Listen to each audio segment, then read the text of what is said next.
আমি তো তোমায় কোনোদিন শেকড় বাকড় তাবিজ কবজও দেবো না, আমি কোনো মিরাকেল বা অলৌকিক ঘটনাও ঘটাবো না, এবং তোমাকে ভবিষ্যৎবাণীও করে দেবো না।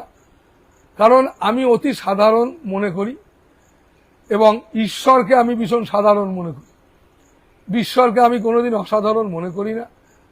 আর আর তাই আমার দেখবে প্রচুর জায়গায় লেখা আছে যে জগতে সব থেকে কঠিন কাজ কি বলো তো, সহজ হওয়া। তো ঈশ্বর হচ্ছেন সব থেকে সহজ। যেমন বাবা মা অতি সহজ ছেলে মেয়ের কাছে, ঠিক আমাদের জীবনের সব থেকে সহজ হচ্ছে সেই ঈশ্বর। ঈশ্বর মানে সেটাই যেটা আমাদের আসল স্বরূপ। আমাদের আসল স্বরূপটা তো জানি না।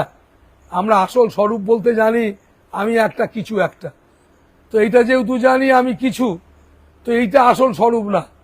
তো এই আসল স্বরূপটা আমাদের এই কিছুটার বাইরে। তো এটা মানুষ যেদিন জানতে পারে, বুঝতে পারে, সেদিন মানুষ খুশি হয়, ভালো থাকতে পারে। তো সেই কারণে বাবা মায়েরা, আমি নিজে বিশ্বাসী, তো সেই কারণে আমি তোমাদের এটা বলতে পারি যে আমি তো কোনো মিরাকেল বা অলৌকিক বা মাদুলি কবজ দিয়ে বা লোক জড়ো করা বা লোকের থেকে এই সমস্ত করে যে 10 টাকা 20 টাকা দে রে ভাই ভুজুং ভাজুং দিয়ে, কেন আমি এতে বিশ্বাসী না। কারণ সব সময় মাথায় রাখবে, জল দিয়ে কোনোদিন দই হয় না, দুধেতেই সাজা দিয়ে দই হয়।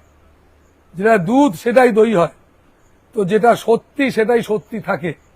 তো তাই হাজার হাজার বছরের যীশু খ্রিস্ট থেকে আরম্ভ করে হাজার হাজার বছরের অনেক বড় বড় সব কবির দাস, গুরু নানক থেকে এরম অনেক মহাত্মা মহাপুরুষ, এরম সত্যদ্রষ্টারা আমাদের সোসাইটিতে এসেছিলেন।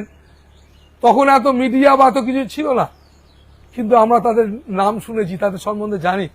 কেন বলতো? এত তো মিডিয়া, এত কিছু ছিল না, এত জানতে পারলাম কি করে? না, তারা সত্যি ছিল। সত্যি কথাটা বলছি মানে, সত্যি মানে কবির দাস ব্যক্তিটা সত্যি না, কবির দাসের ওই চেতনাটা সত্যি ছিল। ব্যক্তিটা তো নিশ্চিত ছিল, কিন্তু দিব্য চেতনাটাও সত্যি ছিল।